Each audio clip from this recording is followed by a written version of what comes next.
நான் நம்பி இளைப்பாறுவே.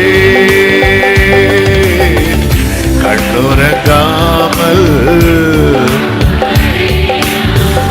நம்பி இளைப்பாறுவே. மறைவிடமே ஜோதி உறைவிடமே உமக்கு ஆராதனை. அடைக்கலமே புகலிடமே உமக்கு ஆராதனை. ஆராதனை உமக்கு. என்னை நேசிக்கும் இயேசுவே glory. ஆராதனை உமக்கு. என்னை ஆதரிக்கும் இயேசுவே ஹல்லேலூயா. பக்கத்தில் 1000 பேர் விழுந்தாலும் என்னை அணுகாமல் காப்பவரே. பல பக்கத்தில் 10,000 விழுந்தாலும் என்னை அணுகாமல் காப்பவரே. அடைக்கலமான தாபரமே என்னை அணுகாமல் காப்பவரே. அடைக்கலமான அணுகாமல் காப்பவரே.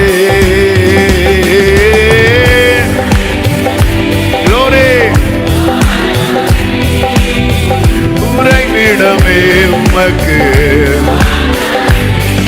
ஓ அடைக்கலமே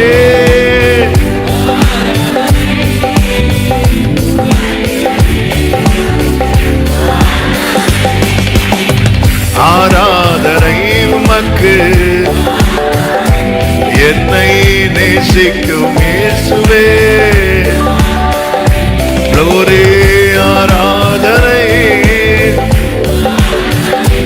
என்னை ஆதரிக்கும் இயேசுவே. ஒரு விஷயம் கூட மறைவிடமே மறைவிடமே உறைவிடமே உமக்கு glory.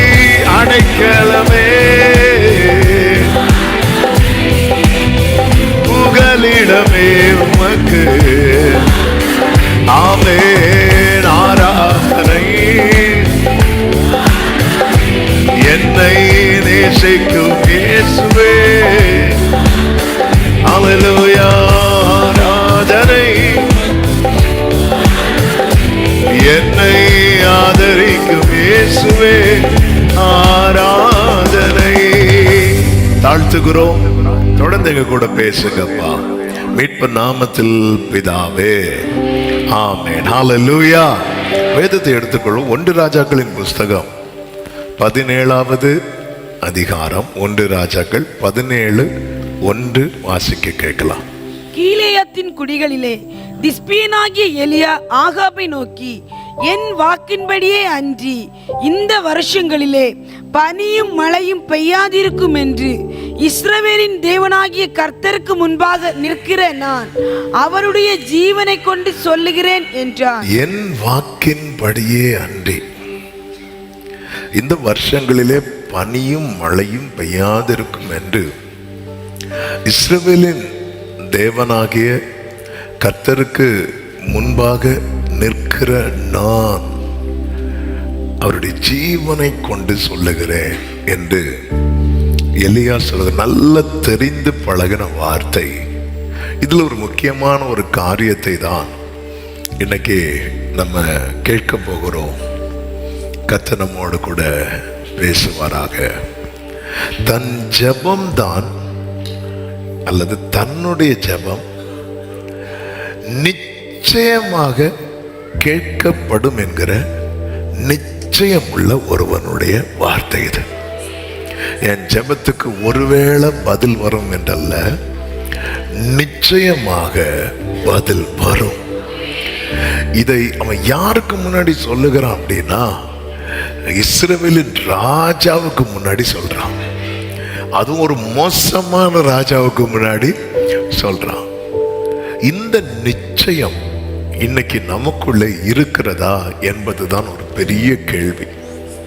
இந்த கேள்வியோடு தான் இந்த செய்திக்குள்ளே நாம் போகிறோம். நல்ல கவனமா கேட்கணும்.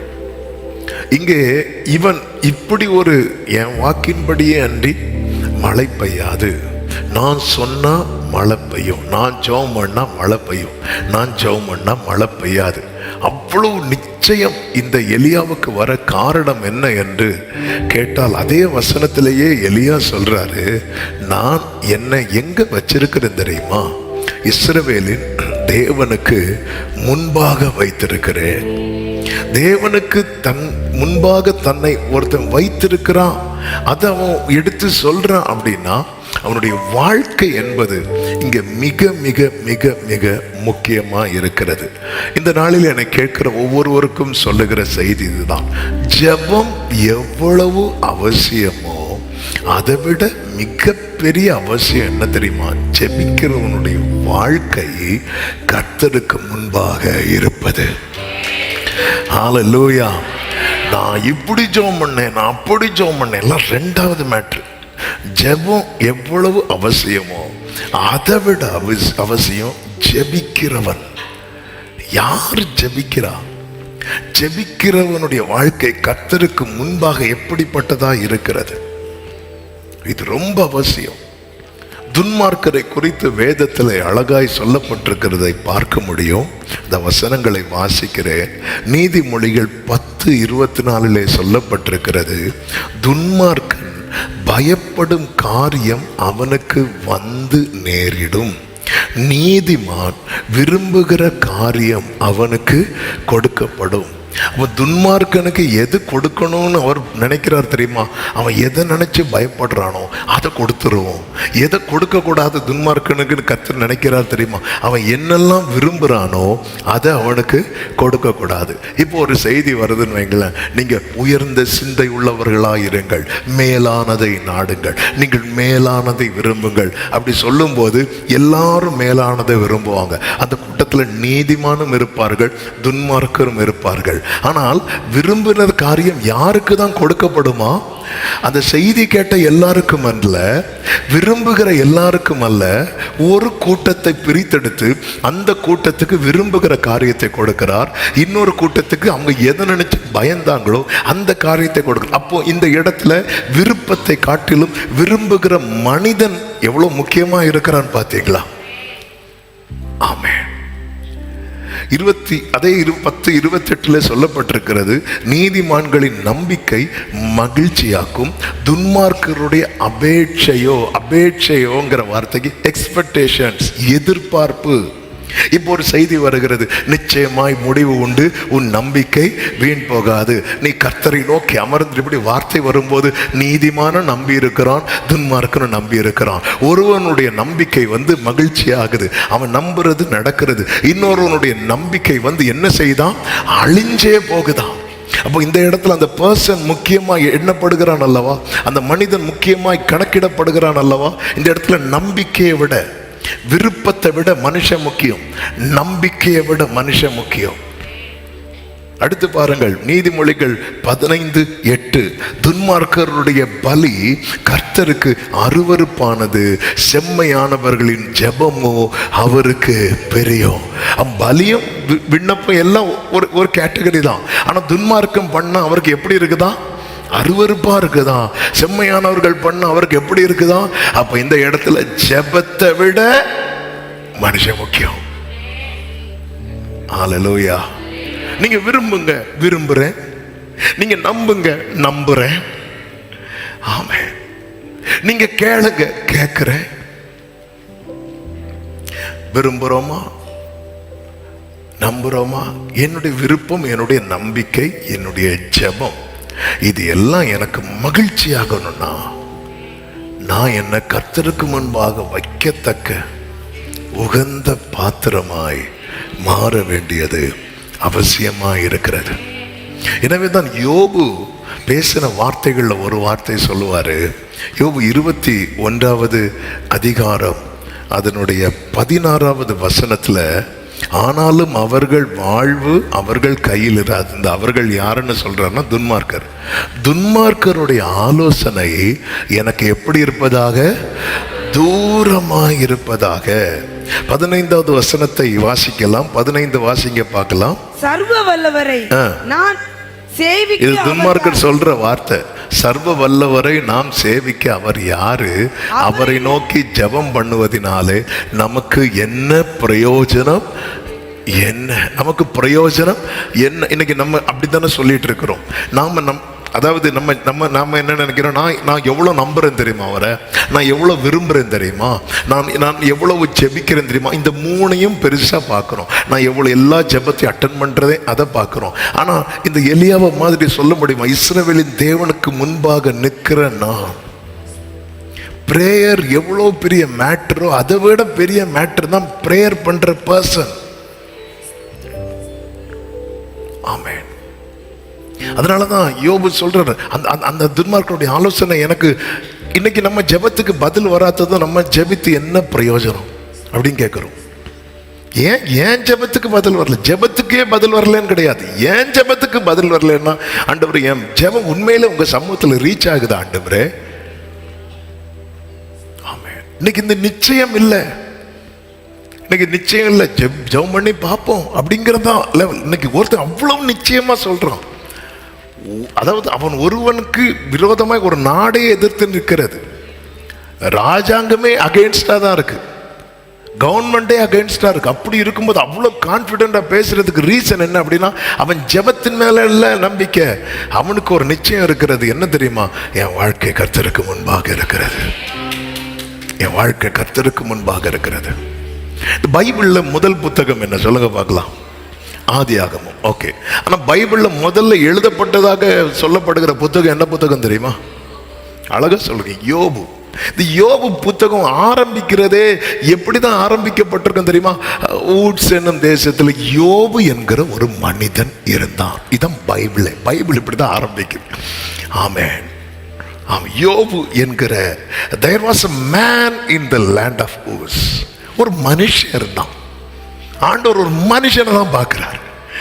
பைபிள் ஆரம்பிக்கிறதே முதல் புத்தகம் என்ன? பைபிள் கணக்குப்படி ஆதியாகமம். அதுல in the beginning God, ஆதியிலே தேவன் இருந்தார். ஆதியிலே தேவன் அப்படின்னு தான் இருக்கும். ஆனா பைபிள்ல முதல்ல எழுதப்பட்டதாக பைபிள் ஸ்காலர்ஸால சொல்லப்படுகிற அந்த கால பழக்கங்களை வைத்து பார்க்கும்போது முதல்ல எழுதப்பட்டதாக சொல்லப்படுகிற புத்தகம் என்ன புத்தகம் தெரியுமா? யோபு புத்தகம். அந்த யோபு புத்தகம் எப்படி ஆரம்பிக்க தெரியுமா? ஒரு மனுஷன் இருந்தான். ஹல்லேலூயா. ஒரு மனுஷன் இருந்தான். ஒரு மனுஷன் இருக்கிறத அவர் பெருசா பார்க்கிறார். அம்மா ஆண்டவர் எங்களெல்லாம் ஒரு மனுஷனாவே நீங்க. அந்த மனுஷன் எப்படிப்பட்டவனா இருந்தானா? உத்தமனும் சன்மார்க்கனும், தேவனுக்கு பயந்து பொல்லாப்புக்கு. அப்போ ஒரு மனுஷனை, அவனுடைய கேரக்டரை பரலோகம் கொண்டாடுது. அது ஒரு பெரிய மேட்டரா இங்க சொல்லப்பட்டிருக்கிறது. நான் என்னை மாற்றிக்கொள்ளாமல், என் சுபாவத்தை மாற்றிக்கொள்ளாமல் நான் என்னத்தை தான் விரும்பினாலும், ஆமே, அவர் உன் மன விருப்பத்தின்படி எல்லாம் என் விருப்பம் எனக்கு கிடைக்குதா, அல்லது நான் பயப்படுற காரியம் எனக்கு வருதா? ஆமென். என் நம்பிக்கை எனக்கு வாய்க்கப்படுகிறதா, எனக்கு மகிழ்ச்சி ஆகிறதா, அல்லது என் அபேட்சை அழிகிறதா? என் பலி அவருக்கு பிரியமா இருக்கிறதா, அல்லது அருவருப்பா இருக்கிறதா? ஒரு மனுஷன் அவனுடைய சுபாவம், அவனுடைய வாழ்க்கை முறை என்கிறது மிக மிக மிக மிக முக்கியமா இருக்கிறது. இந்த வேதம் ஒரு மனிதனை கர்த்தருக்கு உகந்தவனாய் மாற்றுவதற்காகவே எழுதி கொடுக்கப்பட்டதை வேதத்தில் நம்மால் பார்க்க முடியும். 2 தீமோத்தேயு 3வது அதிகாரம் 16, 17 வசனங்களை பார்க்கும்போது வேத வாக்கியங்கள் எல்லாம் தேவ ஆவியினாலே அருளப்பட்டிருக்கிறது. தேவனுடைய மனுஷன் தேறினவனாகவும் எந்த நற்கிரியும் செய்ய தகுதி உள்ளவனாகவும் இருக்கும்படியாக, ஒரு மனுஷனை ஒரு நல்ல கிரியைகள், அவன் எந்த நற்கிரியைகளையும் செய்ய தகுதி உள்ளவனாக இருக்கும்படியாக அவைகள் உபதேசத்துக்கும், கடிந்து கொள்ளுதலுக்கும், சீர்திருத்தலுக்கும், நீதியை படிப்பிக்குதலுக்கும் பிரயோஜனம் உள்ளவைகளாய் இருக்கிறது. இந்த யோபு என்கிற மனுஷனை பரலோகம் கொண்டாடுவதற்கு காரணம் அவனில் வெளிப்பட்ட அந்த கிரியை, அவனுடைய கேரக்டர்ஸ். இதுக்கு ரீசன் என்னன்னு யோபு கிட்ட கேட்டா யோபு என்ன சொல்லுவார் தெரியுமா? 23வது அதிகாரத்தின் 11-12 வசனங்களை வாசியுங்கள். என் கால்கள் அவர் அடிகளை, அவருடைய அடிச்சுவடு இருக்கிறது அல்லவா, அதுதான் கர்த்தருடைய வசனம். உம்முடைய வசனம் என் கால்களுக்கு தீபமும் என் பாதைக்கு வெளிச்சம். அவர் அடிகளை பற்றி பிடித்தது, அவருடைய நெறியை விட்டு, அவருடைய வழியை விட்டு நான் சாயாமல் அதை கை கொண்டேன். நான் அங்கிங்கே சாயாம கை கொண்டேன். அவர் உதடுகளின் கற்பனைகளை விட்டு நான் பின் வாங்குவது இல்லை. அவருடைய வாயின் வார்த்தைகளை எனக்கு வேண்டிய ஆகாரத்தை பார்க்கிலும் அதிகமாய் காத்து கொண்டேன். கரங்களை உயர்த்தி ஒரு ஹல்லேலூயா சொல்லுவோமா? அப்போ இந்த நாளில நிறைய ஜெபம் பண்றீங்க, கர்த்தருக்கு மகிமை உண்டாவதாக. நிறைய ஜெபிக்கிறோம், எல்லாம் பண்றோம். ஆனா ஒரு நிச்சயம் இன்னைக்கு வாழ்க்கையில என் பிரேயரை குறித்து எனக்கு ஒரு நிச்சயம் இல்லாத நிலை. கடந்த நாட்கள்ல ஆவியானவர் இந்த வார்த்தையை ரொம்ப மனதுக்குள்ளே ஓட விட்டு கொண்டே இருந்தார். இன்னைக்கு இப்படி ஒரு கான்பிடன்ட் லெவல் நமக்கு இருக்கிறதா?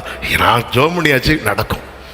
ஆமே, அப்படி ஒரு நிச்சயம் இருக்க வேண்டுமானால் என் வாழ்க்கை என்பது கர்த்தருக்கு முன்பாக வைப்பதற்கு ஏதுவா இருக்க வேண்டியது மிக மிக மிக மிக மிக மிக அவசியம். ஆமே, யோபுவின் நண்பர்கள் பேசின வார்த்தைகள் நிமித்தமாக கர்த்தருக்கு யோபுவின் நண்பர்கள் மேல கோபம் வந்துச்சு. கோபம் வந்து ஆண்டவர் யோபுவுக்கு கொடுத்த அந்த பிரச்சனை அடுத்து யாருக்கு கொடுக்க ரெடி ஆகிறார் தெரியுமா? யோபுவின் நண்பர்களுக்கு சொல்றார். இதுல இருந்து எஸ்கேப் ஆகணும்னா ஒரே வழிதான் இருக்கிறது. யோபு 42:8 சொல்லுவார், நீங்கள் 7 காளைகளையும் 7 ஆட்டுக்கடாக்களையும் தெரிந்து கொண்டு என் தாசனாக யோபுவின் இடத்தில் போய் உங்களுக்காக சர்வாங்க தகன பலிகளை இடுங்கள். என் தாசனாக யோபுவும் உங்களுக்காக வேண்டுதல் செய்வான். அடுத்த வார்த்தையை பாருங்க, நான் அவன் ஜெபத்தை கேட்டுன்னு இல்ல, முகத்தை பார்த்து, ஆளு யாருன்னு பார்த்து. ஆமே ஆமே. ஆண்டவர், நான் நின்று ஜெபம் பண்ணேன், நான் துள்ளி ஜெபம் பண்ணேன். ஆண்டவர், நான் முழங்காலே சுத்தி சுத்தி ஜெபம் பண்ணேன், நான் மேல இருந்து கீழே உருண்டு ஜெபம் பண்ணேன். எல்லாம் சூப்பர். உருண்டு ஜெபம் பண்ணுங்க, அடுத்த ஆளை உருட்டி ஜெபம் பண்ணுங்க. ஆனா அவர் என் ஆளு யாருன்னு பார்ப்பார். ஆளை பார்க்கிறா. என் வாயிலிருந்து வரக்கூடிய ஜெப வார்த்தைகளை, அது முக்கியம். அதை நான் ஆரம்பத்திலேருந்தே அதை நான் அழுத்தி அழுத்தி சொல்லிட்டு இருக்கிறேன். ஆனா அதை விட ஜெபிக்கிறவனுடைய வாழ்க்கை முக்கியம். ஹல்லேலூயா. நம்ம என்ன நினைச்சிட்டு இருக்கிறோம்? எப்படி இருந்துட்டு 1 hour இருந்துட்டு ஆண்டவரேன்னு சொன்னாலும் அப்படிதான் அவர். நீங்க கொண்டு வாங்க காளைகளை ஆட்டுக்கடாக்கெல்லாம் கொண்டு வரது யோபுவின் நண்பர்கள். ஆனா ஆண்டவர் யார் முகத்தை பார்க்கிறார் தெரியுமா? அவன் தான் ஓகே. அவன் முகத்தை பார்த்து உங்களை உங்கள் புத்தீனத்துக்கு தக்கதாய் நடத்தாதிருப்பேன் அப்படிங்கிறது ஒரு பர்சன்ங்கிறது. அதனாலதான் ஃபாதர் அழகா பாடி இருக்கிறாங்க, உகந்த காணிக்கையாய் ஒப்பு கொடுத்தேனையா சுகந்த வாசனையா நுகர்ந்து. யோவேல் 2வது அதிகாரத்துல, யோவேல் 2வது அதிகாரம் 13-14 வசனங்கள்ல அங்க ஒரு பெரிய யோவேல் முதல் பகுதி நமக்கு தெரியும். வெட்டுக்கிளிகள், பச்சை புழுக்கள், இதனால வந்த ஒரு பெரிய நஷ்டம். இப்போ ஜனங்கள் என்ன பண்றாங்க தெரியுமா? அவங்க சொல்றாங்க, நீங்கள் உங்கள் வஸ்திரங்களை அல்ல உங்கள் இருதயங்களை கிழித்து உங்கள் தேவனாகிய கர்த்தரிடத்தில் திரும்புங்கள். அவர் இரக்கமும் மன உருக்கமும் நீடிய சாந்தமும் மிகுந்த கிருபையும் உள்ளவர். அவர் தீங்குக்கு மனஸ்தாபப்படுகிறவருமா இருக்கிறார். அடுத்த வார்த்தை கவனியுங்கள், ஒருவேளை அவர் திரும்பி மனஸ்தாபப்பட்டு. அப்ப இந்த இடத்துல என்ன இல்லை தெரியுமா? நிச்சயம் இல்ல. நம்ம ஃபாஸ்டிங் இருப்போம், ஒருவேளை கிடைக்கும். ஹல்லேலூயா. இன்னைக்கு நம்ம ஜெபம் இப்படித்தானே இருக்கு. ஒருவேளை அவர் திரும்பி மனஸ்தாபப்பட்டு உங்கள் தேவனாகிய கர்த்தருக்கு போஜன பலிகளை பான பலிகளை செலுத்திருக்கிறதுக்காக அவர் என்ன செய்வாராம்? ஆசீர்வாதத்தை நம்ம இப்படி பண்ணுவோம், நம்ம இருதயத்தை கழித்து திரும்புவோம், நிச்சயமாய் கர்த்தர் ஆசீர்வதிப்பார். இன்னைக்கு நமக்கு சொல்ல முடியல. நமக்கு எப்படிதான் சொல்ல முடியும் தெரியுமா? நம்ம இப்படி பண்ணி பார்ப்போம், ஒரு வேளை கிடைச்சாலும் கிடைக்கும். இங்க அதான் லைஃப் மேட்டர். ஆனா அங்க ஒருத்தன் சொல்றான், என் வாக்கின்படி ஏண்டி நான் ஜோம் பண்ண போறேன். 3 வருஷம் கழிச்சு வராரு, வந்து சொல்றாரு, நீங்க ரதத்தை போட்டிட்டு போவாங்க, பெருமழையின் இரைச்சல் கேட்குது. என்ன கான்பிடன்ட் லெவலுங்க அது? நான் ஜோம் பண்ண போறேன், மலை மேல ஜோம் பண்ண போறேன், ஒருவேளை மழை பெஞ்சாலும் பெய்யலாம். ஆமா, இந்த வானிலை அறிக்கை சொல்றது போல இன்று மேகமூட்டங்கள் இருக்கிறது, மழை பெய்யவும் வாய்ப்பு இருக்கிறது, பெய்யாமல் இருக்கவும் வாய்ப்பு இருக்கு. அப்போ மழை பெஞ்சா சொல்லுவாங்க, நாங்க சொன்னோம்ல வாய்ப்பு இருக்குன்னு. மழை பெய்யலைன்னாலும் சொல்லுவாங்க, நாங்க சொன்னோம்ல வாய்ப்பு இல்லைன்னு. என்ன ஒரு அப்போ இன்னைக்கு நம்ம வந்து இந்த யோவேல் 2 சொல்றது மாதிரி நம்ம ஜோம் பண்றோம் எல்லாம். ஆனா நமக்கு என்ன ஒரு இது நடக்கும், இது வாய்க்க அந்த ஒரு நிச்சயம் வரல. ஆனா எப்படி வரணும்?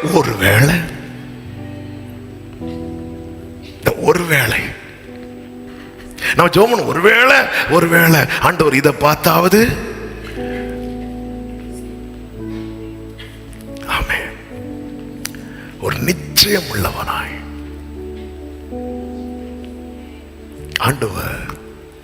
ஆண்டவருக்கு முன்னாடி என் விண்ணப்பத்தை நான் வைக்கிறதுக்கு முன்பாக நான் என்ன வைக்கிறேனா? ஹல்லேலூயா. இந்த பெரிய பெரிய அதிகாரிகள்ட்ட எல்லாம் மனு கொடுப்பதற்காக நிற்பாங்க, பார்த்துருக்கீங்களா? அவங்க கையில் யார் கையில் இருக்கிறத வாங்கணும்னு தோணும் தெரியுமா? சிலர் அடி பாவம் போல நிற்பாங்க. சிலர் இப்படியெல்லாம் நின்று யார் ஒரு பெரிய அதிகாரி வராங்க, மனு கொடுக்கணும், பிடிங்க. இப்படி சொன்னா அவங்க சொல்லுவாங்க, அவனை பிடிங்க. சரி, நம்மளை பார்த்ததுமே வந்து வாங்க, என்ன பிரச்சனை? நான் அவன் முகத்தை பார்த்து, இங்க ஜெபம் அல்ல மேட்ரு, இங்க ஃபேஸ் தான், ஃபேஸ் வேல்யூ மேட்டரா இருக்கு. ஆண்டவர், என்னாண்டவர் நீங்க முகத்தை பார்க்க மாட்டேன், இருதயத்தை தான் பார்ப்பேன். இருதயத்தை தான் முகத்தையா பார்க்கிறார் அவர். ஹல்லேலூயா. அவர் இருதயத்தை தான் முகமா பார்க்கிறார்.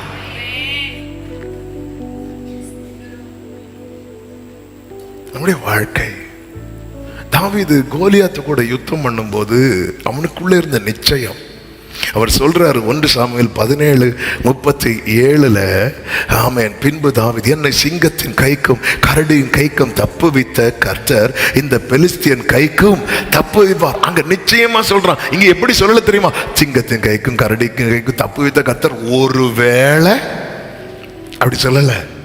அவ்வளவு நிச்சயம் இருந்தது. ஏன் தெரியுமா? அவனுடைய வாழ்க்கை கர்த்தருக்கு முன்பாக இருந்தது. ஆனா இதே தாவீது ஒரு நாளில் அப்சலோமுக்கு பயந்து எருசலேமை விட்டு போக வேண்டிய சூழ்நிலை வந்தது. ஆமென். தாவீது தன் பிள்ளைகளை உணர்ந்திருப்பார். அம்னோனை அப்சலோம் கொலை செய்து விடுவான். ஆமென். அந்த காரியத்தை தாவீது சால்வ் பண்ணவே இல்லை. ஒரு பிரச்சனை வீட்டில் போயிட்டே இருக்குது. தாவீது அந்த பிரச்சனையை வந்து சால்வ் பண்ணவே இல்லை. அம்னோன் வந்து தன் சகோதரின் இடத்துல தவறாய் நடப்பான். அந்த பிரச்சனை தாவீது காதுக்கு போகும். தாவீது கோபம் வரும். ஆனால் ஒன்றுமே அங்கே எதுவுமே டீல் பண்ணல. அப்சலோமுக்கு தங்கச்சி தான் அவா. இப்போ யார்? தாமாரா.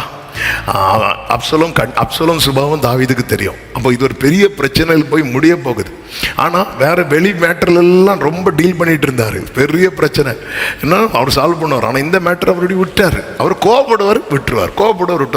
ஒரு அதாவது சில காரியத்தை வந்து நம்ம லேஸில் விட்டுருவோம் தெரியுமா? அது நமக்கு நாளைக்கு எங்கேயாவது வந்து பாதிக்கும். அப்படி ஒரு பாதிப்பு தாவீதுக்கு வருகிறது. தாவீதுக்கு சொந்த வீட்டில் கூட இருக்க முடியாத சூழ்நிலையில் புறப்படும் போது சீமே என்பவன் என்ன செய்கிறான்னா, கல்லை தூக்கி எறிகிறான்.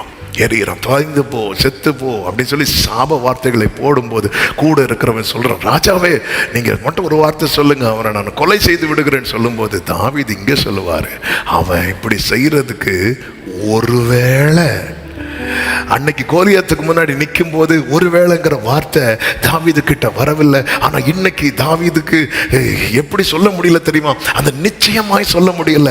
இந்த இந்த இந்த இந்த இந்த சாபங்கள் எல்லாம் எனக்கு நிச்சயமாய் ஆசீர்வாதமாய் மாறும்னு தாவீதுக்கு சொல்ல முடியல. மாறாக என்ன சொல்றாருன்னா 2 சாமுவேல் 16வது அதிகாரம் அதனுடைய 12வது வசனத்துல, ஒருவேளை கர்த்தர் என் சிறுமையை பார்த்து.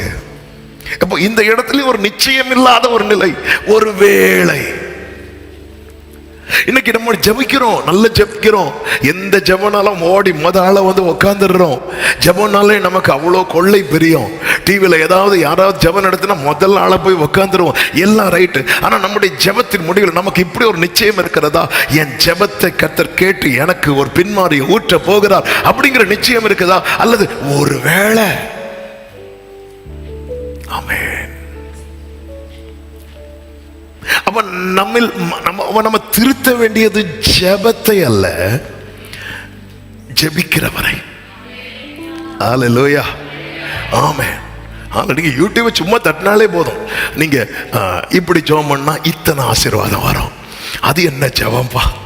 ஹல்லேலூயா. அப்படி ஜெபம் பண்ணா இத்தனை ஆசீர்வாதம் வரும். ஆமென். அதெல்லாம் தப்பு கிடையாது. ஆனா யார் ஜெபம் பண்ணா அத்தனை ஆசீர்வாதம் வரும் மேட்டர் இருக்கு. ஹல்லேலூயா. நீங்க இப்படி ஜெபம் பண்ணா இப்படி ஆசீர்வாதம் வரும்னு இருக்கு, ரைட். யார் அப்படி ஜெபம் பண்ணா இப்படி ஆசீர்வாதம் வரும்னு இருக்கு.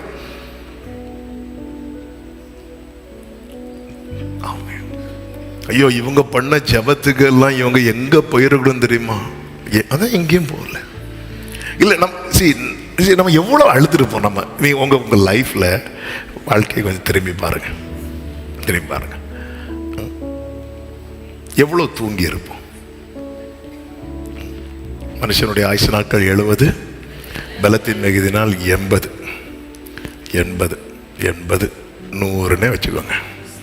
100 மீதி அப்படின்னு பார்க்குறீங்க, இருப்பீர்களாக வருகை வரைக்கும். அப்போ ஒரு நாளைக்கு சராசரியாக ஒரு மனுஷன் 6லேருந்து 8 மணிக்கூர் தூங்கணும்னு இருக்கு. ஒரு 8 மணிக்கூர்னு பார்த்தா ஒரு நாளில் 8 மணிக்கூர்னா 3ல் ஒரு பகுதி. அப்போ வாழ்க்கையில் 3ல் ஒரு பகுதி எப்படி எதில் முடியுது? தூக்கத்தில் முடியுது. அதுலேயும் முடியாதுன்னு சொல்லிட்டு இங்கே வந்து சில தூங்குறாங்க. அது வேற விட்டுருவோம். ஏன்னா அது 8 மணிக்கிறப்ப தான் எங்களுக்கு கால்குலேஷன் கரெக்டாக வரும். ஆமாம். ஆனால் நம்முடைய வாழ்க்கை போக போக போக போக போக போக திரும்பி பார்த்தா ஜெபிக்கிற தேவ பிள்ளைகளை சொல்கிறேன், நம்ம எவ்வளோ அழுதுருப்போம் ஆண்டவர் சமூகத்தில், எவ்வளோ அழுதுருப்போம், எவ்வளோ விண்ணப்பங்களை கதறி இருப்போம், எத்தனை ஜெபங்களை ஏறெடுத்திருப்போம். ஆனால் இவ்வளவு அழுதும் இவ்வளவு ஜெபித்தும் இன்னைக்கு எனக்கு என்கிட்ட கேட்டால் ஒருவேளை கர்த்தர் செய்வாருங்கிற ஒரு, நான் வாயை திறந்து சொல்றது அல்ல, என் இருதயத்தில் என்ன இருக்குன்னு நமக்கு தெரியும்ல. ஒருவேளை கர்த்தர் இதை வாய்க்க பண்ணுவாருங்கிற நிலையில் தான் இருந்து கொண்டு இருக்கிறேனே தவிர நிச்சயமாய் கர்த்தர் என் வாக்கின்படியே அன்றி மழையை பெய்ய விட மாட்டார் என்கிற அந்த நிச்சயம் என்கிற நிலைக்குள்ள போக முடியலைன்னா அங்கே நான் சரி செய்ய வேண்டியது என் ஜெபத்தை அல்ல, என்னுடைய வாழ்க்கையை. ஆமென். யாக்கோபு ஒருத்தனை ஏமாத்திட்டு ஊரை விட்டு ஓடுவான். யாரை ஏமாத்திட்டு ஓடுவான் தெரியுமா? ஏசா. 20 வருடம் கழித்து ஏசா வருகிறான் என்றதும் யாக்கோபு ஏசாவை ஏசாவை கூல் பண்றதுக்காக, சால்வ் பண்றதுக்காக நிறைய வெகுமதிகளை கொடுத்து அனுப்புகிறான். அப்படி அனுப்பின பிறகு அவனுக்கு நம்பிக்கை வரல. ஆதியாகமம் 32வது அதிகாரம் அதனுடைய 20வது வசனத்துல, இதோ உமது அடியானாகிய யாக்கோபு எங்கள் பின்னாலே வருகிறான் என்று சொல்லுங்கள் என்று கட்டளையிட்டான். முன்னே வெகுமதியை அனுப்பி அவனை சாந்தப்படுத்தி கொண்டு பின்பு அவன் முகத்தை பார்ப்பேன், அப்பொழுது நிச்சயம் என் பேரில் தயவாயிருப்பான்னு சொன்னானா? இல்ல, ஒருவேளை. இந்த ஒருவேளை தான் இன்னைக்கு நமக்கு இடிச்சிட்டு இருக்கு. ஆமா, நம்ம என்னதான் ஒரு வேளை தயவா இருப்போம். அந்த ஒரு வேளைங்கிறது உள்ள கிடக்கிறதுனால எல்லா வெகுமதிகளை அனுப்பின பிறகும் யாபோக்கால தூங்க முடியல. அவன் யாபோ காற்றின் கரையில் உட்கார்ந்திருந்து என்ன செய்து கொண்டிருந்தான் தெரியுமா? நீங்க என்னதான் ஜெபம் பண்ணி ஃபாஸ்டிங் பிரேயர் முடிஞ்சு வீட்டுக்கு போனாலும் திரும்பவும் அந்த காரியத்தை நினைச்சு அழுதுட்டு இருக்கிறீங்கன்னா நமக்குள்ள நிச்சயமா என்கிற காரியம் இல்லை, மாறாக என்ன காரியம் தான் இருக்கு தெரியுமா? எவ்வளவு அழகா சொல்றீங்க, இதை ஃபர்ஸ்டே சொல்லியிருந்தீங்கன்னா நான் செய்தி முடிச்சு போய் உக்காந்துருப்பேன். அந்த ஒருவேளை கிடைக்காம போயிட்டுன்னா, ஒருவேளை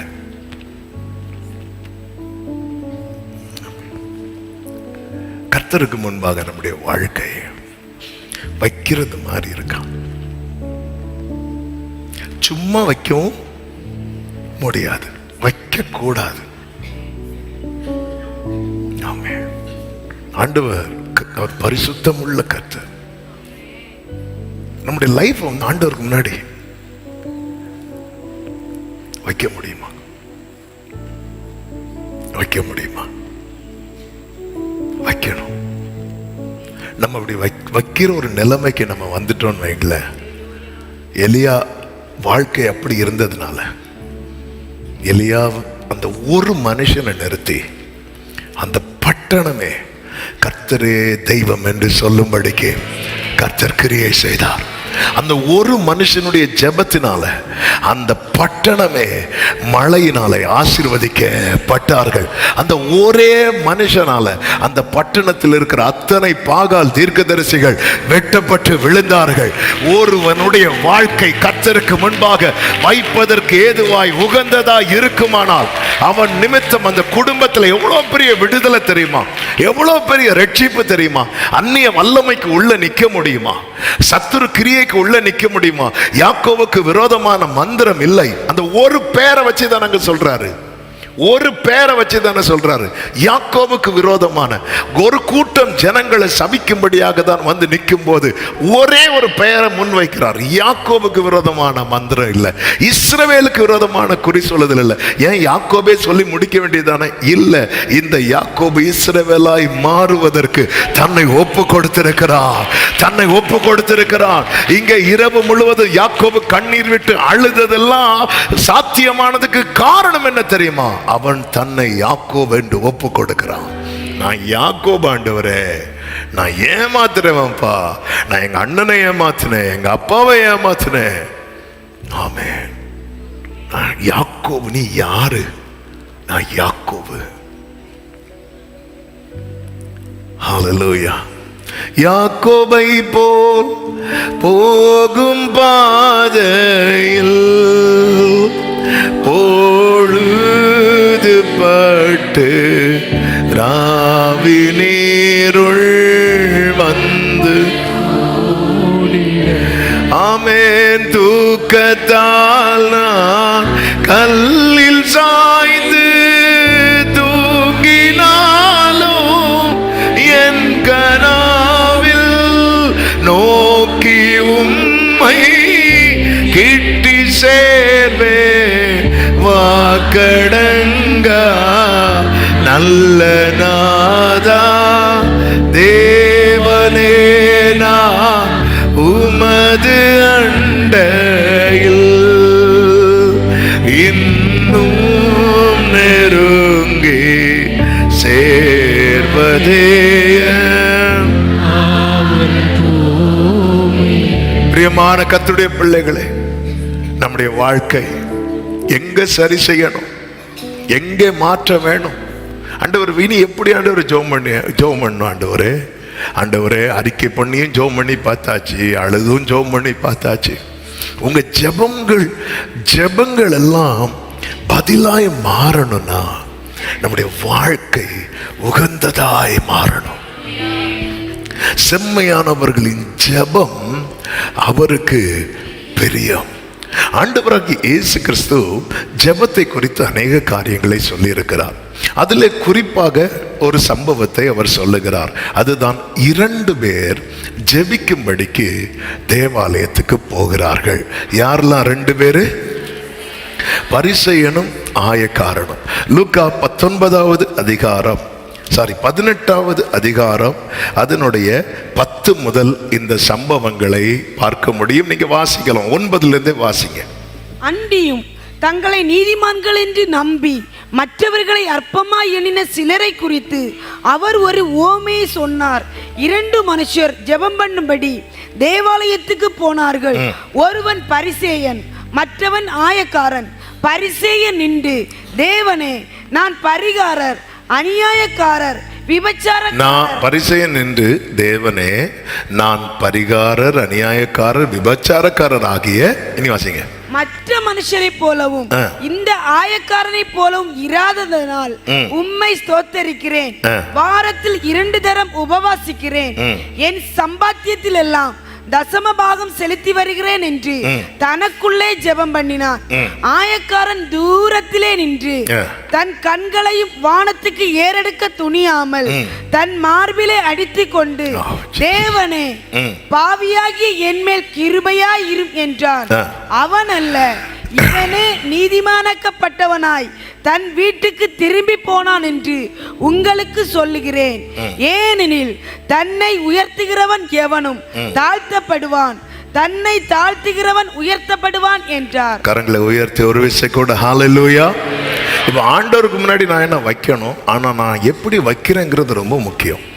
இங்கே ஒரு பரிசேயனை குறித்து சொல்லப்பட்டிருக்கிறது. அவன் தன்னை ஆண்டவருக்கு முன்பாக வைக்கிறான், ஆனால் அவன் வைத்த விதம் சரியல்ல. நான் ஒருத்தங்களுக்கு ஒன்று கொடுக்கிறதுன்னு இருக்கிறது, நான் கொடுக்கிறது அவங்க ஏற்றுக்கொள்ளுகிறதுன்னு ஒன்று இருக்கிறது. ஆமென், ஹல்லேலூயா. இப்போ நீங்கள் ஒரு கல்யாண வீட்டுக்கு போகிறீங்கன்னு வச்சுக்கோங்களேன். உங்களை வாங்க சார், வாங்க சார், வாங்க சிஸ்டர்னு சொல்லி உட்கார வைக்கிறாங்க. உட்கார வச்சு இலை போட்டாச்சு. அந்த வீட்டில் ஒரு வேளை என்ன சப்பாத்தி சர்வ் பண்ணுறாங்க, இல்லை பரோட்டா சர்வ் பண்ணுறாங்கன்னு வைங்களேன். அவங்க நீங்கள் இருந்துகிட்டு இருக்கும்போது திடீர்னு அடுத்த ரோல இருந்து இன்னும் அப்படி சாப்பிடு அப்படி சொல்லி 2 பரோட்டா தூக்கி உங்கள் மூஞ்சில் எரிஞ்சா நீங்கள் வச்சு சாப்பிடுவீங்களா? சிலர் சாப்பிடுவாங்க, அவங்கள விட்டுருங்க. நமக்கு எப்படி இருக்கும் உடனே அது நான் உங்களுக்கு தந்தேன் இல்லை, நம்மளால தோணுமா? ஆமென். நம்மளை கூட்டினவங்க நம்ம அந்த இடத்துல நம்ம சில காரியங்களை எதிர்பார்க்கிறோம். பார்த்தீங்களா, இங்கே ஒருவன் ஆண்டவருக்கு முன்னாக தன்னை வைக்கிறான், ஆனா அது தேவனால் அக்செப்ட் பண்ண முடியல. நான் என்னை ஆண்டவருக்கு முன்பாக எப்படி வைக்கணும் முதல் காரியம். 2வது எப்படி வைக்கிறேங்கிறது இருக்கிறது.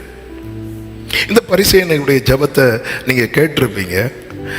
அவன் உண்மையில அந்த இடத்துல அவன் யாரை ஸ்தோத்தரிக்கிறான் தெரியுமா? உண்மையில் அவன் யாரை புகழுகிறான் தெரியுமா? தன்னைத்தானே புகழுகிறான். அவன் சர்ச்சுக்கு வந்ததே எதுக்கு தான் தெரியுமா? தான் யாருன்னு சொல்றதுக்காக. சிலர் புது ட்ரெஸ் வாங்கினா மட்டும் சர்ச்சுக்கு வருவாங்க. சில கிறிஸ்துமஸுக்கு மட்டும் வாட்ச் எல்லாம் கட்டினாங்கன்னு இப்படிதான். இந்த ஒலிம்பிக் பெரேட்ல கொடி பிடிச்சிட்டு ஃப்ரெண்ட்ல போவாங்கல்ல, அதுக்குன்னே சில கல்யாண வீட்டுக்கு போவாங்க பாருங்க. அதுக்குன்னே இவன் சர்ச்சுக்கு வந்ததே எதுக்கு தெரியுமா? தன்னை புகழ்வதற்காக. அடுத்து அவனுடைய மைண்ட் செட்டை பாருங்க. அவன் சொல்றான், அநியாயக்காரர், விபச்சாரக்காரர் ஆகிய மற்ற மனுஷரை போலவும் அப்படிங்கிறான். அப்போ இவன் நினைப்பு என்ன தெரியுமா? இவன் ஒரு சைடு, மீதி எல்லா மனுஷரும் இன்னொரு சைடு. அதாவது என்ன எப்படி கொண்டு இந்த உலகத்தில் இருக்கிற எல்லார விடவும் நான் தான். அதாவது சில காரியங்கள் நம்ம கிட்ட வெளிப்படும் போது இந்த பெருமை ஈஸியா விசேஷமாக, அதான் அடிக்கடி சொல்லுவேன், நடுக்கத்தோடு இந்த காரியத்தை சொல்றேன். இந்த பெருமைங்கிறது ரொம்ப பிடிக்கிறது யாரை தெரியுமா? ஆவிக்குரியவங்களதான். ஏன்னா அவங்க சில காரியத்தில் ஈடுபட மாட்டாங்க, சில காரியத்துக்கு விலகி இருப்பாங்க. அப்படி இருக்கும்போதே ஆட்டோமேட்டிக்காக என்ன வர வாய்ப்பு தெரியுமா? பேதுரு ஆண்டவர்கிட்டயே கிளாஸ் எடுத்தார் பார்த்தீங்களா? ஆண்டவர் ஒரு துப்பட்டி போல ஒன்று இறக்குறார், அதில் நிறைய பறவைகள் மிருகங்கள் இருக்கு. ஆண்டவர் சொல்ல, பேதுருவே இதை அடுத்து பூசி நாங்கள் அதெல்லாம் தொட மாட்டோம். நாங்கள் யார் தெரியுமா? நாங்கள் ஃபுல் காஸ்பல் பெண்டிகாஸ்டல் சர்ச், நாங்கள் இப்படியெல்லாம் செய்யவே மாட்டோம். நாங்கள்லாம், பேதுருவே தேவன் சுத்தமாக்கினதை நீ தீட்டாக எண்ணாத.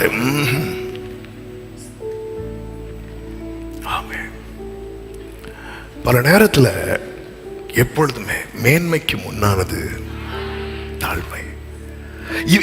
இவன் இவனை எப்படி நினைக்கிறான் தெரியுமா? மீதி எல்லாரும் ஒண்ணு, நான் மட்டும். அதாவது இவங்கள மாதிரி அப்படி சொல்ற கூட்டத்தில் அப்படி திரும்பி பார்த்தா அங்க இன்னொருத்தன் நிக்கிறான். இவனை மாதிரியே நான் கிடையாது. வெளியே சொல்லல, அவன் தனக்குள்ளே சொல்லிக்கொண்டான். வெளியே எப்படி சொல்லியிருப்பான்? ஸ்தோத்திரம், praise the Lord, praise the Lord. எப்படி இருக்கீங்க? ரொம்ப ஐயோ ஏதோ கிருபையில் ஏதோ வண்டி ஓடுது. வெளியெல்லாம் சொல்ல மாட்டாங்க. கேட்டால் நாங்கள்லாம் அவ்வளோ நல்லா இருக்கவே பாத்திரம் சேர்ல நான் உட்காரவே மாட்டேன். இந்த தும்பில் தான் உட்காருவேன். அப்படி ஏன்னா சாஞ்சி இருக்கிறதுக்கு நான் தகுதி உள்ளவனே. வெளியெல்லாம் தெரியாது. ஆனால் உள்ள தனக்குள்ளே அடுத்து பாருங்க, அவன் செய்யற காரியத்தில் வாரத்துக்குனா 2 தரம் உபவாசிக்கிறேன். அதாவது உபவாசம் பல விதங்கள்ல இருக்கிறது, பைபிள்ல பல விதங்கள்ல இருக்கிறது. வாரத்துக்கு 2 தரம் உபவாசிக்கிறதெல்லாம் இவனாக எடுத்த தீர்மானம். அதாவது மேண்டேட்டரியா கண்டிப்பாக எல்லா இஸ்ரவேலரும் செய்ய வேண்டிய ஒரு உபவாசம் இருக்கிறது. அந்த உபவாசம் வருஷத்துக்கு ஒரு முறை. லேவியராகவும் 16வது அதிகாரம் படிக்கும்போது அது தெரியும். வருஷத்துக்கு ஒரு முறை 7ஆம் மாதம் 10ஆம் தேதியில அதை எடுப்பாங்க. அதாவது அது ஒரு பரிகாரத்துக்காக, பாவ நிவாரணத்துக்காக. அப்படி வருஷத்துக்கு இது மேண்டேட்டரி. இது கண்டிப்பாக எல்லாரும் எடுத்தாகணும். அன்னைக்கு தங்கள் ஆத்துமாக்களை தாழ்த்துவாங்க. அந்த ஆத்துமாக்களை தாழ்த்துறது தான் உபவாசத்தின் ஒரு அடையாளம். அன்னைக்கு வேற எந்த வேலையும் செய்யவே மாட்டாங்க. அன்னைக்கு உட்காந்துருப்பாங்க. இது கம்பல்சரியாக எல்லாரும் எடுத்தாகணும், இயர்லி ஒன்ஸ். அதுக்கப்புறம் அவங்கவுங்க எடுக்கிற காரியங்கள் உண்டு. சில அனுபவங்களுக்காக, சில காரிய விடுதலைக்காக இப்போ ஃபாஸ்டிங் எடுப்பாங்க. 21 நாள் ஃபாஸ்டிங் தானியேல் எடுத்தார். 3 நாள் ஃபாஸ்டிங் யார் எடுத்தாங்க? எஸ்தர் எடுத்தாங்க. அப்போ ஒவ்வொரு சூழ்நிலையில் தேவன் நடத்துகிற பிரகாரம் எடுக்கிற. இயேசு கிறிஸ்து 40 நாள் ஃபாஸ்டிங் எடுத்தார். கர்த்தருக்கு மகிமை உண்டாவதாக. ஆனால் கம்பல்சரியாக எடுக்க வேண்டிய ஃபாஸ்டிங்கிறது என்ன தெரியுமா? Early once according to Bible, அந்த பழைய பாடு முறைமையின்படி. இவர் அந்த ஃபாஸ்டிங்கை எத்தனை தடவை எடுக்கிறார் தெரியுமா? வருஷத்துக்கு ஒருக்கா எடுக்க வேண்டியதை வாரத்துக்கு 2 தடவை எடுக்கிறார். எடுத்துட்டு அதான் இதெல்லாம் எடுத்துட்டு என்ன காட்டுறாரு தெரியுமா? அவங்கள என் கூட கம்பேர் பண்ணவே முடியாது. அதனாலதான் அவங்க எல்லாம் மற்ற மனுஷரை போல நான் இல்லை. அவங்க எல்லாம் வருஷத்துக்கு ஒருக்கா ஃபாஸ்டிங் இருக்கிறாங்கன்னா நான் எல்லாம் வாரத்துக்கு 2 நாள். அவங்க எல்லாம் ஆகஸ்ட் ஃபாஸ்டிங் இருந்தாங்கன்னா நான் ஜூலைலையும் இருப்பேன், செப்டம்பர்லயும் இருப்பேன். ஆமென், ஹல்லேலூயா. ஆண்டவர் இவதை என்ன நினைச்சிட்டான்னா, இதெல்லாம் நான் பண்றதுனால நான் என்ன யாருக்கு முன்னாடி வச்சிடலாம் தெரியுமா? ஆண்டவருக்கு முன்னாடி வச்சிடலாம் சொல்லிட்டு அந்த இடத்துல அடுத்து நான் என் சம்பாத்தியத்தில் எல்லாம் தசம பாகம் செலுத்தி வருகிறேன் என்று தனக்குள்ளே ஜெபம் பண்ணான். இப்போ ஒரு கேள்வி கேட்கிறேன். இவன் ஜெபம் பண்ணினான் தானே இருக்கு. 2 பேர் எங்க போறாங்க? ஜெபிக்க போறாங்க. ஜெபிக்கிறது. இவன் ஜெபத்துல இவனுடைய தேவை என்னன்னு ஆண்டவர்கிட்ட கேட்டான். சொல்லுங்க.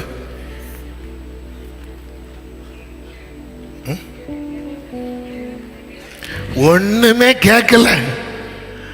ஹல்லேலூயா. ஒருத்தன் ஒண்ணுமே கேட்கலன்னா, ஆண்டவர்கிட்ட எதுவுமே கேட்கலன்னா அவன் தன்னை யாரா நினைக்கிறான் தெரியுமா? எனக்கு எந்த தேவையும் உங்ககிட்ட இருந்து இல்லை. ஆண்டவர் மலை உபதேசத்தை தொடங்கும் போதே எப்படி சொல்லி தொடங்குவார் தெரியுமா? ஆவியில் எளிமை உள்ளவர்கள். ஆவியில் எளிமைன்னா புவர் இன் ஸ்பிரிட். அவனுக்கு நிறைய தேவைகள் இருக்கிறது. அந்த தேவைகளை சந்திப்பதற்கான காரியங்கள் அவங்கிட்ட இல்லை.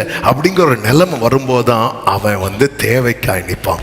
தேவ சமூகத்தில் எப்பொழுதுமே நீங்க எவ்வளவுதான் ஜெபிக்கிறவங்களா இருந்தாலும் சரி, என்ன பண்றவங்களா இருந்தாலும் சரி, ஒன்றை புரிந்து கொள்ளுங்கள். அவருடைய ஒத்தாசை இல்லாமல் உங்களால ஒரு அடி கூட எடுத்து வைக்க முடியாது. ஆமென். இன்னைக்கு இந்த இடத்துல இவனை நீங்க பாத்தீங்கன்னா, இவன் எப்படிப்பட்டவனா நிக்கிறான் தெரியுமா? எனக்கு ஒரு குறை இல்லை, எனக்கு ஒரு தேவை இல்லை, எனக்கு எல்லாமே இருக்கு. அவன் மெனக்கெட்டு சர்ச்சில் வந்ததே எதுக்கு தெரியுமா? அங்க இருக்கிற எல்லாரை விட நான் பெஸ்ட்னு சொல்லிட்டு போறது.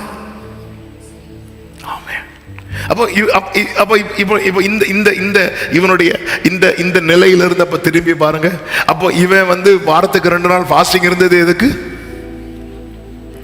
அவனை விட நான் பெஸ்ட்னு சொல்றது. அப்போ இவன் தசம பாகம் கொடுக்கிறது எதுக்கு?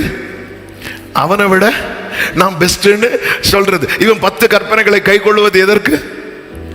அவனை விட நான் பெஸ்ட்னு சொல்றதுக்கு. இப்படி நான் இன்னொரு ஆளை விட பெஸ்ட்னு காட்டுறதுக்காக நான் ஃபாஸ்டிங் இருந்து, நான் தசவாகம் கொடுத்து, நான் இப்படி எல்லாம் கை கொள்வதனால என்ன பிரயோஜனம்?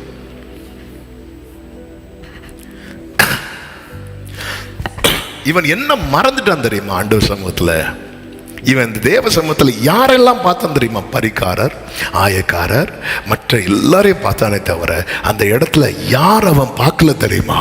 கர்த்தரை பார்க்கல.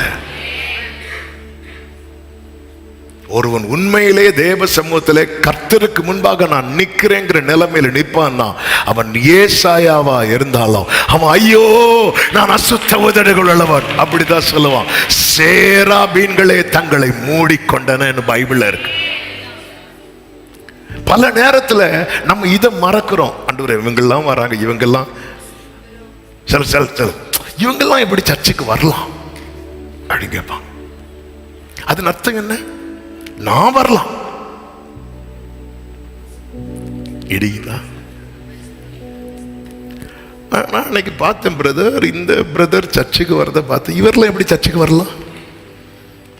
நாம சிரிச்சுட்டே அப்படி மனசுக்குள்ளே சொல்ல, நீங்களே வரும்போது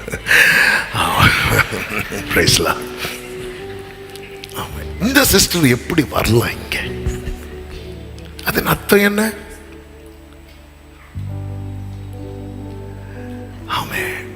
இவங்க எப்படி வரலாம்? இந்த ஃபேமிலி எப்படி வரலாம் இந்த சர்ச்சுக்கு?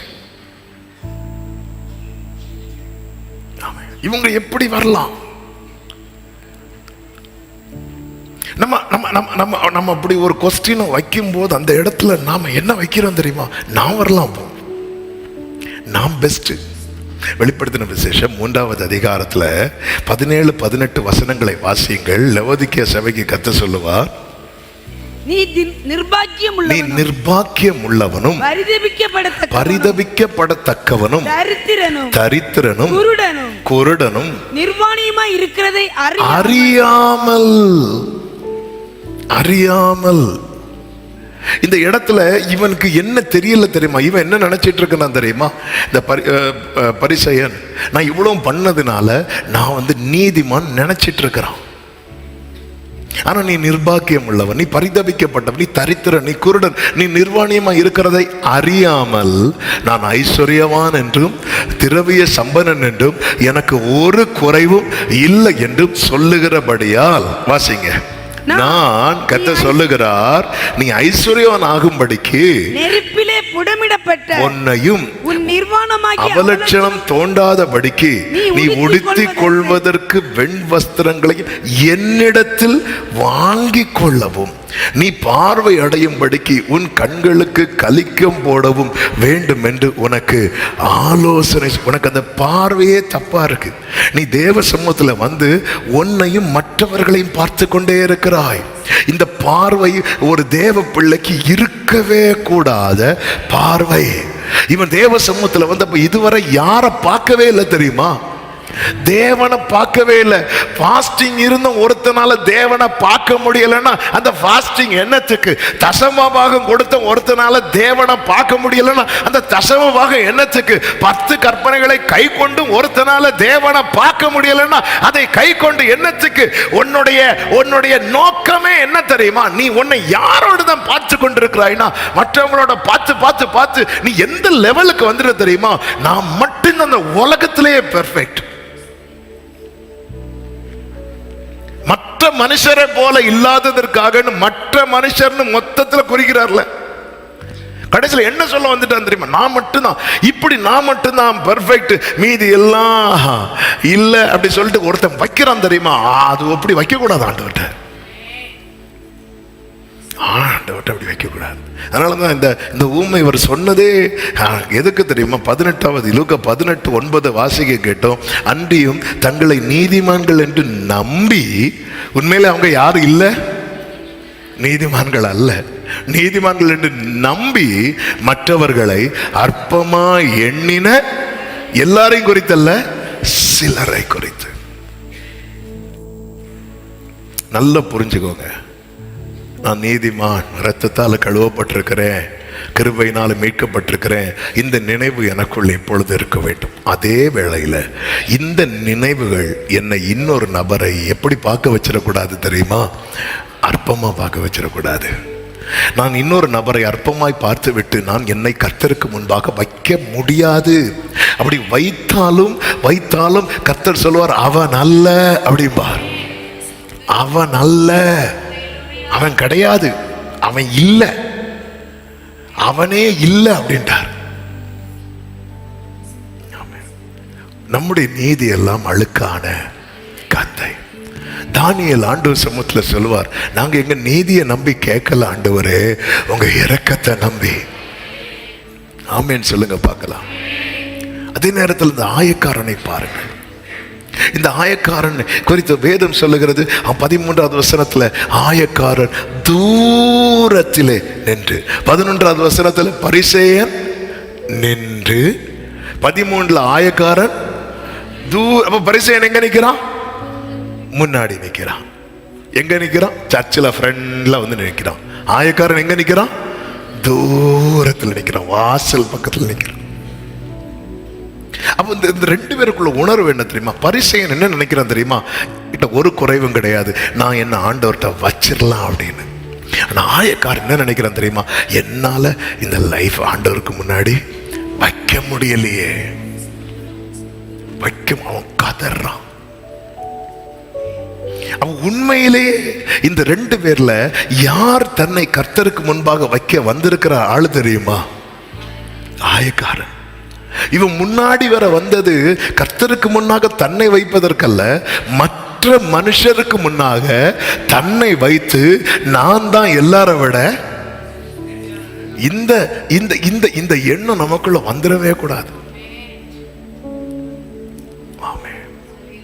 என் ஜெபம் தேவனுக்கு அருவருப்பாயிடக்கூடாது, என் நம்பிக்கை அழிஞ்சு போயிடக்கூடாது. ஆமே. இன்னைக்கு நம்ம விரும்புகிற காரியம் நமக்கு வருதா? நாம் நம்புகிறது நமக்கு மகிழ்ச்சியாய் மாறுகிறதா? நம்முடைய ஜெபம் தேவனுக்கு பிரியமா இருக்கு? நம்முடைய வாழ்க்கை எப்படிப்பட்டதா இருக்கிறது? ஆமே. கர்த்தருக்கு மாத்திரம் மகிமை. தூரத்திலே நின்று. அப்போ அவன் என்ன நினைக்கிறான் தெரியுமா?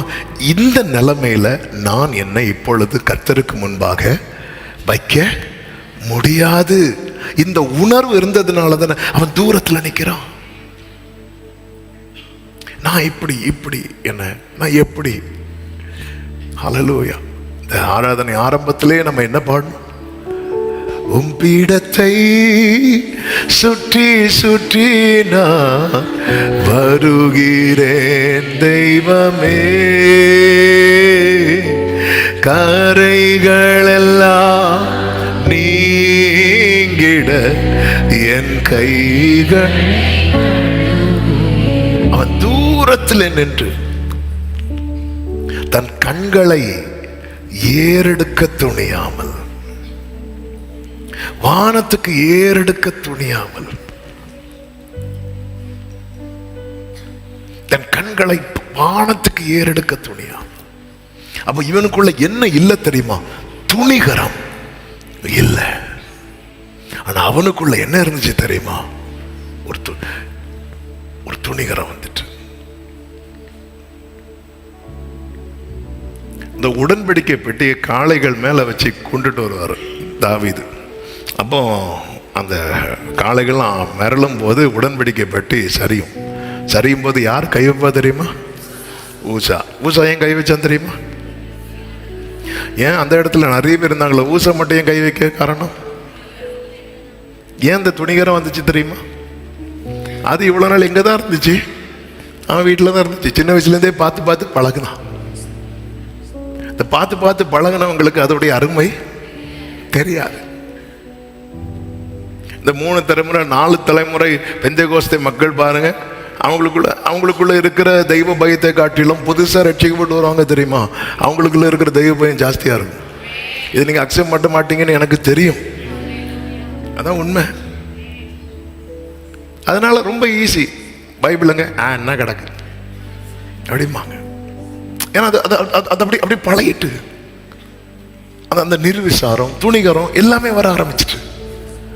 இதே உடன்படிக்கை பெட்டிய தாவீது பயந்து என்ன பண்றாருன்னா தூக்கி எங்க கொண்டு வைக்கிறாருன்னா ஓபேதேதோம் வீட்டில். ஓபேதேதோம் வீட்டில் ராஜா வைக்கும் போது ஒரு அடி உடன்படிக்கை பெட்டி பத்தி லேட்டஸ்ட் நியூஸ் என்ன தெரியுமா?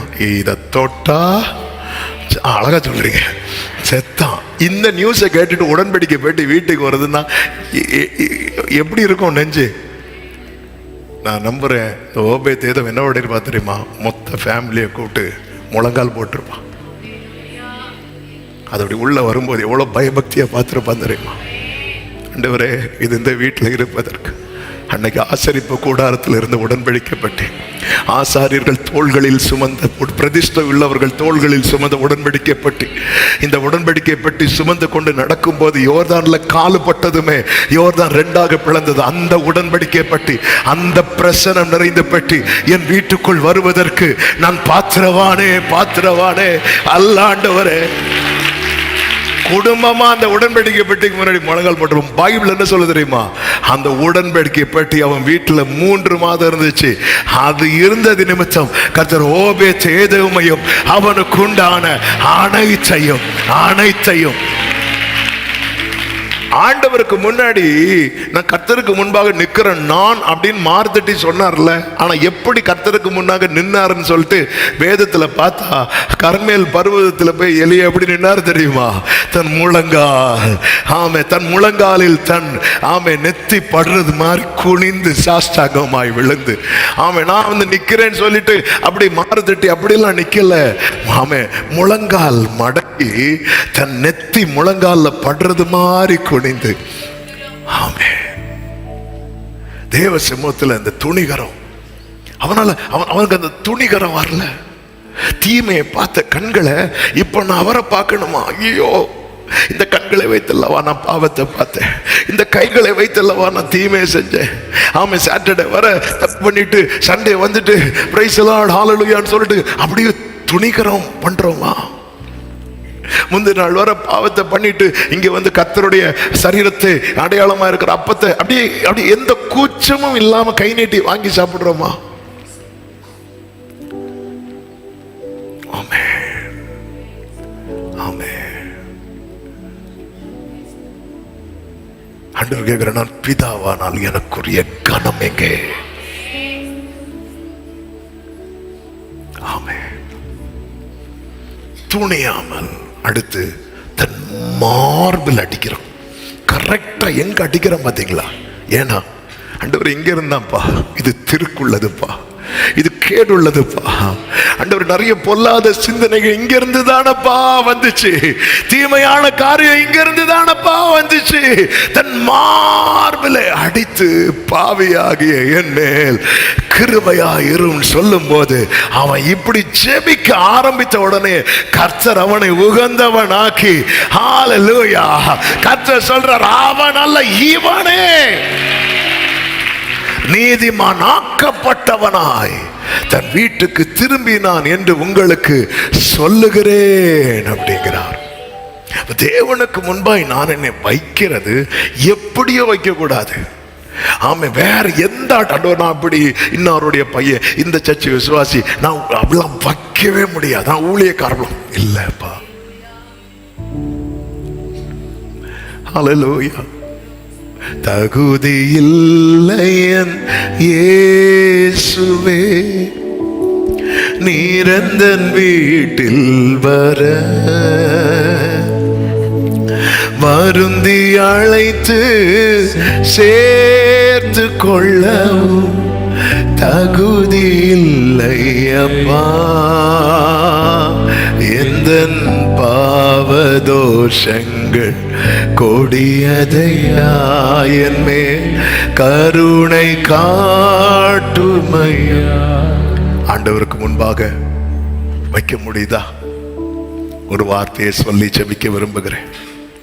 தானியேலின் புஸ்தகம் 9வது அதிகாரத்தில் 23வது வசனத்துல தானியேல் ஒரு பெரிய ஜெபத்தை பண்ணிட்டு இருக்கிறான். அந்த ஜெபத்தை பண்ணி முடிக்கிறதுக்குள்ளாகவே கர்த்தருடைய சந்நிதியில் இருந்து ஒரு தூதன் புறப்பட்டு வருகிறான். அவன் பெயர் கேப்ரியேல். அவன் வந்து தானியேலை பார்த்து சொன்ன வார்த்தை என்ன தெரியுமா? நீ மிகவும் பிரியமானவன், ஆதலால் நீ வேண்டிக் கொள்ள தொடங்கின போதே, ஆண்டவரே அவன் என்ன ஜெபம் பண்றான்னு கேளுங்கப்பா, அதெல்லாம் எனக்கு தெரியாது, அவன் எனக்கு ரொம்ப பிரியமானவன், அதனால அவன் ஏதோ கேட்க வாயை திறக்கிறான், ரெடி போடு. ஹல்லேலூயா. அப்ப பிரேயரை விட பர்சன் ரொம்ப முக்கியம். ஆமென். அப்போ என் பிரேயருக்கு பதில் வரணும்னா, ஆமென் ஆமென், நான் எப்படி இருக்கிற ஆண்டவருக்கு முன்னாடி, இது ரொம்ப முக்கியம். இந்த தானியேலை குறித்து வேதம் சொல்லுகிறது, தானியேல் தன்னை எதுவும் தீட்டுப்படுத்தாதபடி பிரதிஷ்டை உள்ளவனாயிருந்தான். இவன் பிரதிஷ்டை உள்ளவன். இன்னைக்கு நம்ம லைஃப்ல இந்த பிரதிஷ்டை இருக்கா? இது என்ன தீட்டுப்படுத்திடக்கூடாது. இதை நான் பார்க்கறதுனால என் கண்ணு எனக்கு இந்த இது ஒரு தீமையான காரியம் எனக்குள்ள போகணும், இந்த காரியத்தை நான் பார்க்க கூடாதுங்கிற பிரதிஷ்டை நமக்கு இருக்கிறதா? இந்த காரியத்தை பேசுறதுனால, சில காரியத்தை நம்ம பேசி அதாவது கிறிஸ்தவ வட்டாரத்துல தேவ பிள்ளைங்க ரொம்ப பாவம் பண்றது எதுல தெரியுமா? சொல்லுங்க, நீங்க சொல்லுங்க. பேசுறதுல தான். என்ன பேச, அதாவது டைம் இருக்குன்னு பேசக்கூடாது. என்ன சொன்ன? இப்போ டைம் இருக்குதுன்னு சொல்லிட்டு பேசக்கூடாது. நிறைய தெரியணும் பேசக்கூடாது. ஆமென். எங்க என்ன பேசணும்? நம்முடைய பேச்சு எப்படிப்பட்டதா இருக்கணும்னா பக்தி விருத்திக்கு ஏது. ஏன்னா கர்த்தருக்கு பயந்தவர்கள் ஒருவரோடு ஒருவர் பேசிக்கொள்வதை கர்த்தர் எப்படி கேட்பாரா? கவனித்து கேட்பார். இந்த நாளில் ஒருத்தங்க ஒரு காரியத்தை சொல்றாங்க என்கிட்ட, இவங்க ஆனாலும் இப்படி சொல்றாங்களே, இப்படி நான் சொன்னேன் இப்படி பேசாதீங்க, இல்லை இப்படி சொல்றாங்க இப்படி பேசாதீங்க சொல்லிட்டு இருக்கும்போது அவங்கள்ட்ட கேட்குறேன், இப்போ உங்களுக்கு ஒரு திரும்பி இப்போ நம்ம பேசுறத கர்த்தர் கவனித்து கேட்குறாரா? ஆமாம். அப்போ நீங்கள் இப்போ சொன்னது ஆண்டவருக்கு பிடிக்குமா? பிடிக்காது பிடிக்காது பிடிக்காது, அதெல்லாம் பிடிக்காதுன்னு தெரியுது இல்லை, அப்போ பேசாதீங்க. இப்போ நீங்கள் சொன்ன விஷயம் இருக்குல்ல, உங்கள் சைடு நியாயம், ஓகே. ஆண்டவருக்கு இது பிடிக்குமா? அதெல்லாம் பிடிக்காது. எல்லாம் தெரியும், தெரியாம ஒன்றும் கிடையாது, எல்லாமே நமக்கு தெரியும். வேண்டாம், எதுக்கு இதை பேசணும்? தாவீது சொல்ற, நான் நலமும் பேசாம அமைதியா இருந்தேன். ஏன் தாவீது இப்படி இருக்கீங்கன்னு கேட்டா சொல்ல, நான் உமக்கு பிரியமானதை செய்ய விரும்புறேன். நீங்க அமைதியா இருக்கிறதை கர்த்தர் கிரியையாக பார்ப்பார். நீங்க சகித்து கொண்டிருக்கிறதை, எபேசு சபைக்கு சொல்றார், நீ சகித்து கொண்டிருப்பதை நான் அறிவேன், உன் கிரியைகளை நான் அறிந்திருக்கிறேன், நீ சகித்து கொண்டிருக்கிறதை அறிவேன். நம்ம சகிக்கிறோமா இல்ல நம்மளை சகிக்கிறாங்களா? இது என்ன இந்த விஷயம் தீட்டுப்படுத்துதா? இந்த காரியம் எனக்கு வேண்டாம். இதுல ஒருத்தன் இருக்கு, அதான் பிரதிஷ்டை. இதான் பிரதிஷ்டை. என்ன ஒரு காரியம் தீட்டுப்படுத்துது வேண்டாம், அவன் பிரதிஷ்டை உள்ளவன். ராஜாவின் போஜனம் தன்னை தீட்டுப்படுத்தும்ங்கிற உணர்வு வந்ததும் அவன் அந்த காரியத்துல தீர்மானம் பண்ணினான். அவன் தீர்மானம் எடுத்ததும் பைபிள் என்ன சொல்ல தெரியுமா? கர்த்தர் தயை கிடைக்க பண்ணினாரா? ஆம். இன்னைக்கு ஒரு காரியத்தில் இது வேண்டாங்கிற தீர்மானம் எடுங்க, பரலோக தயவு உங்களுக்கு கிடைக்கும். அவன் பிரதிஷ்டை உள்ளவன். அது மட்டுமல்ல, அவன் நன்மை உள்ளவன். இந்த தாவீது சானியேல் பிரியமானவனாய் மாற காரணம் நன்மை உள்ளவன். அவனுக்கு ஒரு உயர்வு வந்ததும் ராஜா கிட்ட கேட்டு அவனுடைய நண்பர்களுக்கும் போஸ்ட் வாங்கி கொடுத்தான். பார்த்தீங்களா? உனக்கு நன்மை செய்ய திராணி இருக்கும்போது அதை செய்யத்தக்கவர்களுக்கு செய்யாமல் இராதே. நன்மை செய்ய திராணி இருக்கு, ஒருத்தங்களுக்கு செய்ய முடியும் அப்படின்னா செய்யத்தக்கவர்களுக்கு, சும்மா யாருக்கும் செய்யக்கூடாது, செய்ய தக்கவர்களுக்கு நீ செய்யாம நன்மை உள்ளவன். அது மட்டுமல்ல, அவன் உண்மை உள்ளவன்.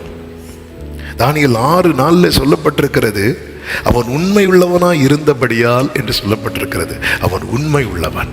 எல்லாவற்றுக்கும் மேல தானியேல் 9வது அதிகாரம் படிக்கும் போது தெரியும், அவன் மிகவும் தாழ்மை உள்ளவன். அவன் கொல்லு மண்டபத்தில் உயர்ந்த பதவியில் அவன் இருந்தாலும் தேவனுக்கு முன்பாக அவன் எப்படி இருந்தான் தெரியுமா?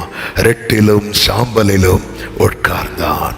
ஆண்டவர்கிட்ட எப்படி கேட்டான் தெரியுமா? கர்த்தாவே என்னை கேளும், கர்த்தாவே மன்னியும், கர்த்தாவே கவனியனும். அவன் கெஞ்சி தான் கேட்கிறான். உமது அடியாரின் கெஞ்சுதலுக்கும் வேண்டுதலுக்கும் செவி கொடும் என்கிறான். கர்த்தர் தம்முடைய தூதன் அனுப்பி சொல்றாரு, நீ சாம்பல்ல உக்காந்ததுனால உனக்கு பதில் வரல, நீ ரெட்டில் உட்கார்ந்ததுனால உனக்கு பதில் வரல, நீ எனக்கு மிகவும் பிரியமானவனானதுனால. ஆமேன் சொல்லுங்க பார்க்கலாம். இந்த நாளில என்னை கேட்கிற சமீபத்தில் தூரத்துல இருந்து கேட்கிற அன்பு சகோதரா சகோதரி, உங்க ஜெபம் எல்லாம் பதிலாய் மாறணும்னு ஆசைப்படுறீங்களா? உங்க வாழ்க்கையை மாற்றத்துக்கு உங்க வாழ்வின் மாற்றத்துக்கு நீங்கள் ஒப்பு கொடுங்கள். ஆமா, இன்னைக்கு வரைக்கும் ஒரு வேளை கிடைக்கலாம், ஒரு வேளை கிடைக்காம போகலாம். இந்த நிலை மாறணும்னா உகந்த ஆண்டவர் சமூகத்துல ஆண்டவரே என் வாழ்க்கையை வைக்க முடியுதாப்பா? ரெண்டு பேரும் ஆண்டவர் சமூகத்தில் வைக்க தான் வராங்க. ஆயக்காரனும் பரிசேயனும் அதுக்கு தான் வராங்க. ஆனா பரிசேயன் நினைச்சிட்டான் நம்ம ஈஸியா வச்சிடலான்னு. ஆனா ஆயக்காரனுக்கு இல்லை, எப்படி வைக்க முடியும்? ரெண்டு பேரும் சேர்ந்து வராங்க. ஒருத்தன் தூரத்திலேயே நிற்கிறான். தூரத்தில் நிற்கும் போது பரிசேயன் பார்க்குறான். இதுக்கு தான் அப்பவே சொன்னேன், பாரு என்ன பாரு, அவன் நேர ஃப்ரெண்டில் போய், ஆண்டவரே நான் அவனை மாதிரி இல்லாததுக்காக ஸ்தோத்திரம். உண்மையிலே உணர்வுள்ளவனா இருந்தா எப்படி, ஆண்டவரே அவனை மாதிரி இல்லாமல் இருக்கிறேன் ஆண்டவரே, எனக்கு அந்த உணர்வு இல்லையே ஆண்டவரே. கர்த்தருடைய பந்தி எடுக்கும்போது உங்க பக்கத்துல ஒருத்தங்க கண்ணீரோடு எடுக்கிறாங்களா? அப்போ நீங்க பார்த்துட்டு எதுக்கு அழுகுற அப்படின்னு நினைக்கிறோமா? ஆண்டவர் ஏன் ஆண்டவர் எனக்கு அழ முடியல? நான் ஆரம்பத்தில் பந்தி எடுக்கும்போது அழுதேன் ஆண்டவரே, இன்னைக்கு முடியலையே ஆண்டவரே. இயேசு உங்களை நேசிக்கிறாருன்னு சொல்லும்போது, ஆமாம் இயேசு உங்களை நேசிக்கிறாருன்னு சொல்லும்போது இங்கே எத்தனை பேர் அழுவீங்கன்னு கேட்டால் எனக்கு தெரியாது. ஆனால் சில ஊர்களில் சில கிராமங்கள்லாம் ஊழியத்துக்கு போகும்போது, வட இந்தியாவில் சில பகுதிகளெல்லாம் ஊழியத்துக்கு போகும்போது அந்த இடத்துல போய் ஆண்டவர் உங்களை ரொம்ப நேசிக்கிறாருங்கிற ஒரு வார்த்தை சொல்லும்போது அந்த ஜனங்களுடைய கண்களில் இருந்து கண்ணீரை பார்க்க முடியும். ஏன்னா இப்படி ஒரு சத்தத்தை அவங்க கேட்டிருக்கவே மாட்டாங்க. ஆமென், ஹல்லேலூயா, ஹல்லேலூயா. ஏன்னா நமக்கு எல்லாமே என்ன ஆயிட்டு தெரியுமா? ஆமென். இன்னைக்கும் நம்ம லைஃப்ல என்னைக்குமே அதிசயம் என்ன அப்படின்னா, புரிஞ்சு கொள்ள முடியாதது என்ன அப்படின்னா, அவர் இன்னும் என்ன நேசிக்கிறார் என்பது. என்ன கேட்டால் அவ்வளோதான் சொல்ல. இன்னைக்கும் எனக்கு டெஃபினிஷனே தெரியாத ஒன்றுன்னா அது காட்ஸ் லவ் மட்டும்தான்.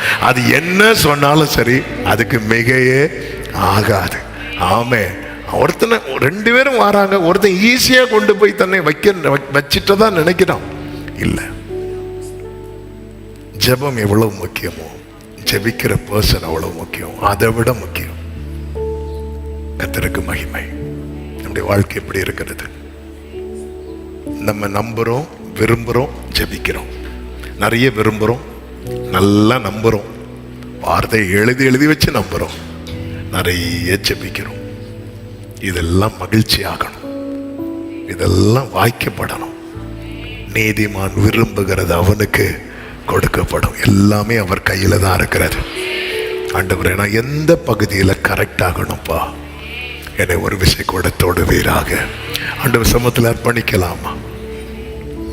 Thank you Jesus, thank you Jesus.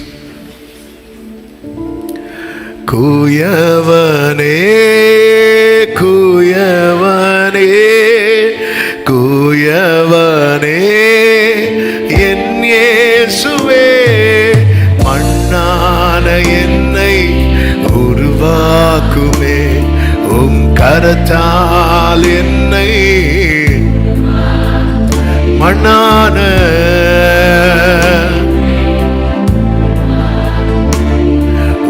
கரத்தால் என்னை. குயவனே குயவனே குயவனே என் இயேசுவே, மண்ணான்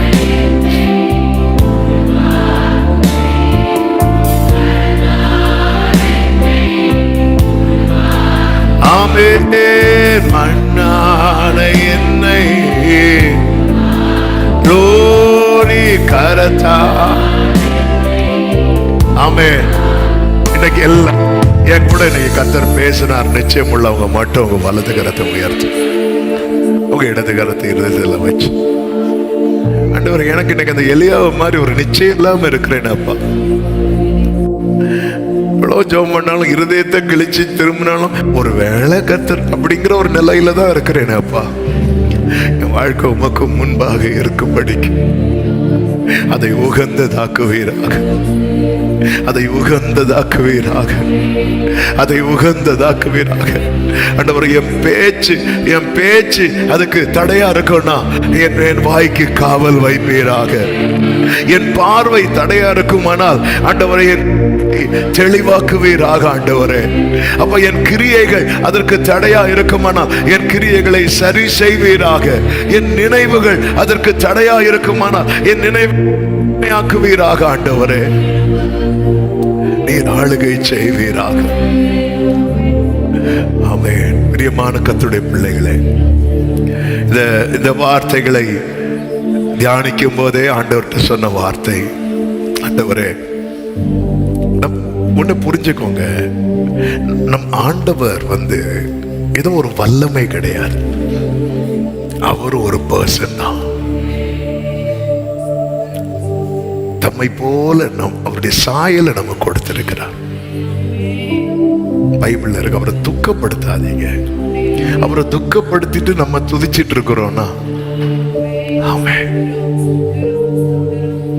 நம்முடைய வாழ்க்கை டேமேஜா இருக்கும்னா, நம்முடைய வாழ்க்கை உகந்ததா இல்லைன்னா, இந்த கசப்பான உண்மையெல்லாம் சொல்லுவாங்க தெரியுமா, அது போலதான் நம்ம எவ்வளவு ஜெபம் பண்ணாலும். ரெண்டு கரங்களை வானத்துக்கு நேராக உயர்த்தி, அப்பா என் நம்பிக்கை அழிஞ்சிடக்கூடாதுப்பா. துன்மார்க்கருடைய ஆலோசனை எனக்கு தூரமா இருப்பதாக. இந்த வார்த்தைகளை வாயை திறந்து சொல்லுங்க. துன்மார்க்கருடைய ஆலோசனைகள் எனக்கு தூரமா இருப்பதாக. துன்மார்க்க விரும்புற காரியம் அவனுக்கு கொடுக்கப்படாது. துன்மார்க்கருடைய நம்பிக்கை அழிஞ்சு போயிடும். துன்மார்க்கருடைய பலி அவருக்கு அருவருப்பானது. இப்படி துன்மார்க்கத்துக்கு ஏதுவான காரியங்கள் எனக்கு தூரமா இருப்பதாக, எனக்கு தூரமா இருப்பதாக, எனக்கு தூரமா இருப்பதாக. ஆண்டவரே, இரக்கமுள்ள தேவனே, அப்பா, இந்த நாளில் எங்களோட பேசி உணர்த்தின கிருபைகளுக்காக நன்றி. எங்களுக்கு உங்க ஒத்தாசை தேவைப்பா. இதோ எங்களையே காணிக்கை உமக்கு முன்பாக வைக்கிறோம். உங்க பார்வைக்கு ஏற்றார் போல நாங்கள் காணப்படும்படிக்கு எங்களை ஒரு விசை கூட சுத்திகரித்து உமக்கு உகந்தவர்களாய் நிறுத்துவீராக, நிறுத்துவீராக. ஒவ்வொருவரை ஆட்கொள்ளுங்க. எங்கள் வாயின் வார்த்தைகளும் எங்கள் இருதயத்தின் தியானங்களும் ஆமென் உமக்கு முன்பாக பிரியமாயிருப்பதாக. சங்கீதக்காரன் சொல்லுகிறான், என் இருதயத்தில் அக்கிரம சிந்தை கொண்டிருந்தேன், ஆனால் கர்த்தர் எனக்கு செவி கொடார். அப்பா, எங்க ஜெபத்துக்கு நீங்க செவி கொடாதபடிக்கு ஏதாவது காரியங்கள் எங்கள் இருதயத்தில் இருக்குமானால் அந்த ஆயக்காரன் மார்பில் அடித்தானே ஒரு சுத்திகரிப்புக்காக. ஆண்டவரே, எங்கள் சாட்சியும் தாவீதின் சாட்சியாய் மாறட்டும். எங்கள் ஜெபத்தை தள்ளாமலும் தமது கிருபையை எங்களை விட்டு விலக்காமலும் இருந்த தேவனுக்கு ஸ்தோத்திரம் என்று கர்த்தர் எங்களை மாற்றுவீராக. ஆண்டவரே, நாங்கள் ஏறெடுக்கிற ஜெபத்தை விட நாங்க உங்களுக்கு மிக முக்கியம் என்பதை இந்த நாளில் எங்களோடு பேசி உணர்த்தின கிருபைகளுக்காய் நன்றி. இந்த வார்த்தைகள் ஒவ்வொருவருக்குள்ள கிரியை செய்யட்டும். ஆண்டவரே, நீர் ஆளுகை செய்யும். எங்களுக்குள்ள துணிகரங்கள் உண்டாகாதபடிக்கு தாழ்மையும் தெய்வ பயமும் உண்டாக கிருபை செய்யும். அர்ப்பணிக்கிறோம். நீர் விரும்புகிற பரிசுத்தம் நாங்களும் சிநேகிக்க கிருபை தருவீராக. துன்மார்க்க செயல்கள் எங்களுக்கு தூரமா இருப்பதாக அர்ப்பணிக்கிறோம். எல்லா மகிமை உமக்கே செலுத்துகிறோம். ஒவ்வொருவரை ஆட்கொள்ளும். சமாதானத்தோடு அனுப்பி சாட்சியாய் கொண்டு வாரும். மகிமை கனம் ஸ்தோத்திரங்கள் ஒருவருக்கே செலுத்துகிறோம். இரட்சகர் இயேசுவின் நாமத்தில் பிதாவே, ஆமென். எல்லாரும் சேர்ந்து சொல்லுவோம், என் ஆத்மாவே கர்த்தரை ஸ்தோத்திரி, முழுவதுமே அவருடைய பரிசுத்த நாமத்தை ஸ்தோத்திரி. என் ஆத்மாவே கர்த்தரை ஸ்தோத்திரி, கர்த்தர் செய்த சகல உபகாரங்களை மறவாதே. ஆமென். நம்முடைய கர்த்தராகிய இயேசு கிறிஸ்துவின் கிருபையும் பிதாவாகிய தேவனுடைய அன்பும் பரிசுத்த ஆவியானவருடைய ஐக்கியமும் சிநேகமும் பாதுகாவலும் நம் அனைவரோடும் எல்லா பரிசுத்தவான்களோடு கூட கர்த்தருடைய வருகை மட்டும் தங்கி இருப்பதாக. ஆமென். ஹல்லேலூயா. God bless you. கர்த்தர் உங்களை ஆசீர்வதிப்பாராக.